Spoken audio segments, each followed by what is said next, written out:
you're about to hear a whole lot about this, about several billion of it exactly. From this place and these guys next Tuesday. The budget. The ministers in those seats can make it sound complicated, But if you look at the big picture, it starts to get a bit more understandable.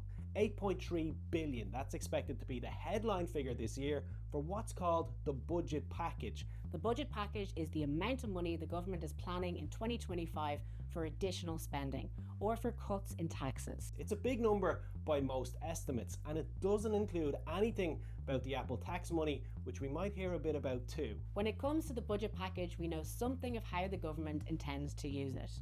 6.9 billion is for extra costs in public services, and the remaining 1.4 billion will be spent on those tax cuts.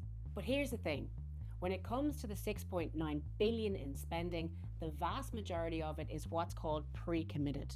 Pre-committed money is money needed to be added to the budget in 2025 if the government is to fulfil promises made in budgets in previous years. With that in mind, when the ministers stand up in the Dáil on October 1st, what we will be mainly listening for is new news about these two slices of the pie. The remaining 1.8 billion of spending in the budget package, as well as the specifics about the 1.4 billion in tax cuts. It's that money that a lot of the government parties and politicians have been negotiating and rowing over for the last few months. They all want their priorities included in the changes announced, not to mention their political futures secured. They've all publicly raised various possibilities. New tax rules, a bigger help to buy scheme, a special payment for new parents. An energy credit, a second tier of child benefit, more funding for counselling services. Meanwhile, the ministers in the Department of Finance have been saying this won't be a giveaway budget. They say the priority will be on getting the balance right between keeping our public finances safe and getting ready for the risks of tomorrow.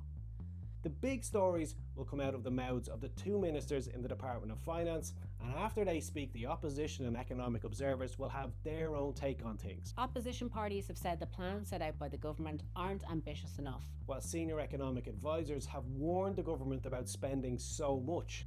Budgets are about priorities and planning, but also politics. And this one, coming before an election, perhaps more so than others, will be about striking the balance between all three.